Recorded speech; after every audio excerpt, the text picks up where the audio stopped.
Hello and welcome back to Flex Your Vote 2024. My name is Sonia Chalaka, and in this video, I will be breaking down Proposition 36.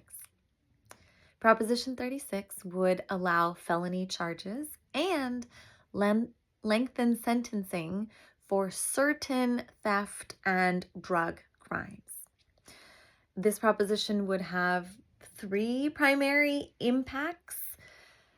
But before we dive into that, I think it might be useful to talk about two contextual matters that would provide useful insight into Proposition 36. First, what is a misdemeanor versus a felony? And second, a prior proposition passed by the California constituency, Proposition 47, that was enacted in 2014, and how it has relevancy to Proposition 36 in today's election. Now, first and foremost, what is a misdemeanor? What is a felony? These are two umbrella categories that distinguish severity of a charge, a criminal charge, and thereby, upon conviction, would also distinguish the type of punishment that an offender would be eligible for. A misdemeanor is a less serious offense that is punishable with a maximum punishment of up to 1 year in county jail. So not an offense that would be eligible for imprisonment in a state prison.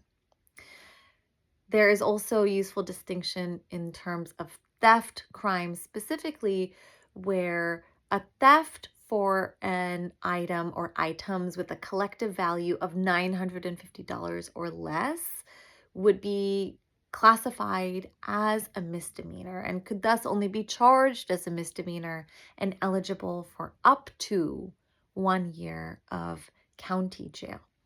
A felony, on the other hand, is, of course, a more serious offense. There's a number of types or categories of felony charges.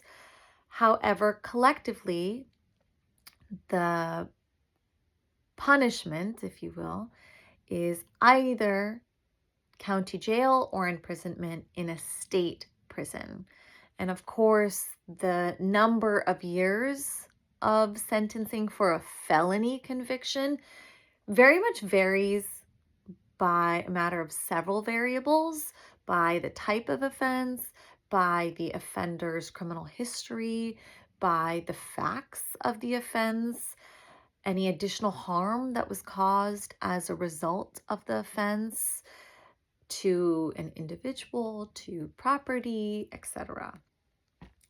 So this is how we typically differentiate the type of offense that is brought and the type of penalty or punishment that a conviction would be eligible for, right? Designating it as a misdemeanor or a felony. Now, where does Proposition 47 from 2014 come into the mix? Well, this was a proposition that was passed by a majority of California constituents and actually worked to reduce the severity of certain theft and drug crimes, reducing some of them from a crime classified as a felony to one classified as a misdemeanor. And this was the proposition that gave us this threshold inquiry for what is a misdemeanor theft versus a felony theft, and gave us this $950 benchmark, right? So anything underneath $950 collective value would be something that is solely charged as a misdemeanor. So the current proposition, Proposition 36, would effectively overwrite the impact of Proposition 47 that was previously passed in 2014. Okay, so there's our background. What is the primary impact of Proposition 36? Well, there are three critical impacts. The first is it would increase the punishment for certain theft and drug-related crimes. Second impact is Proposition 36 would effectively create a new category, a treatment-mandated felony charge that prosecutors could bring for drug possession and sale of illegal drugs. And the third impact of this proposition is that it would require courts to provide a warning that now certain drug sale crimes and charges could be eligible for felony murder charge if an offender were to recommit that sale of illegal drugs in the future, and that sale facilitated the death of an individual. Then it would be eligible to be brought as a felony murder, which is a homicide category underneath this felony umbrella that we talked about before. As you can imagine, a very serious offense with very serious punishment. Anyway, okay, so let's start at number one, right? This increased punishment. And it has several different practical effects. First and foremost, it would actually bump up a theft that would be classified as a misdemeanor to one classified as a felony, regardless of the collective value of the items stolen. So this $950 benchmark goes away if the offender has previously been convicted of theft twice, right? So if this is the third time that an individual is being charged and convicted with theft, regardless of the monetary value of the collective items taken, this would be bumped up to a felony theft charge. Okay. Second, Proposition 36 would lengthen the maximum sentencing for certain theft and drug crimes.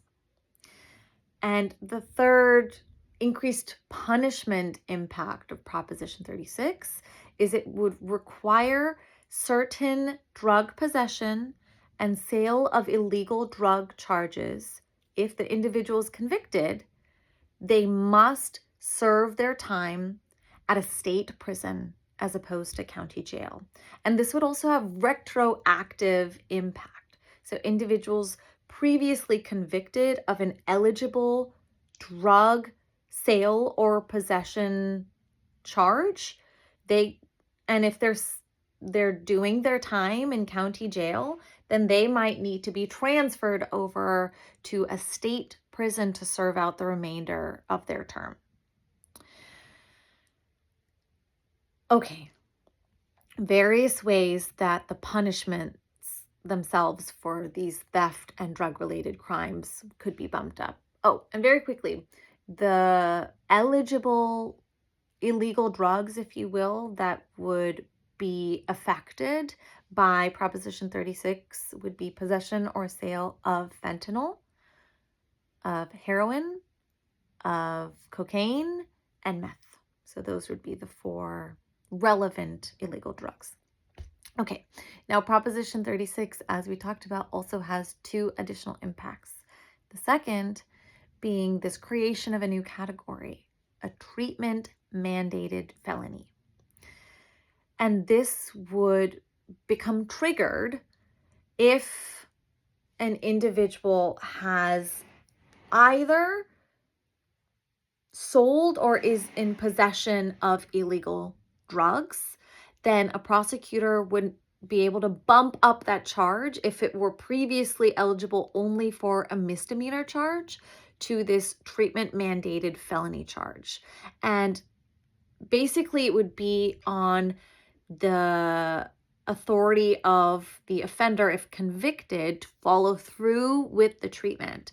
If they were to follow through with the treatment, then they would be able to effectively serve their time through this treatment program and would be able to move forward and hopefully reacclimate successfully into society.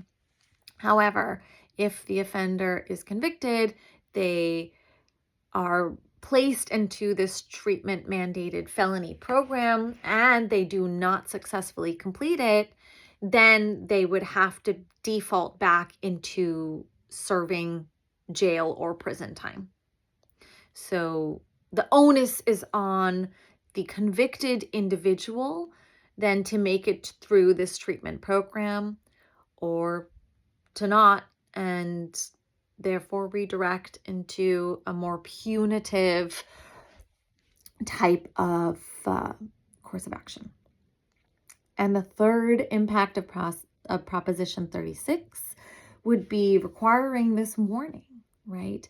There is a classification of murder entitled felony murder that if there is a homicide or a murder that results from the commission of a felony, and of course the death must be as a direct result of this felony that's being committed, then this would qualify for this heightened charge, not just for the commission of the underlying felony, but a heightened charge for felony murder. So courts would thereby be required to instruct offenders of drug sale convictions that if they were to have a repeat conviction in the future or a repeat circumstance where they are selling an illegal drug that results in the death of an individual, they could be effectively charged with felony murder. Again, onus on the individual then to take this warning to heart and to discontinue their actions. Proposition 36 would, of course, have a fiscal impact as a result of these three effects of the proposition. It would require a lot of probably increased litigation time in the courts because felony trials tend to take a little bit longer than misdemeanor hearings and misdemeanor trials and misdemeanor motions and all of that stuff. So this would be an increased cost based on the time required to litigate all of these new felony charges. And of course, there would be a cost, as we talked about earlier, in transporting certain individuals who must be moved to state prison under Proposition 36 from their county jail facilities. And so, of course, the state would pay for the transfer of these individuals because this is a retroactive impact as well. The policy rationale is, of course, very much reacting to the increase in theft and the increase in overdosing, in the sale of illegal drugs, and these growing concerns of the difficulty of prosecuting these cases, especially because many of them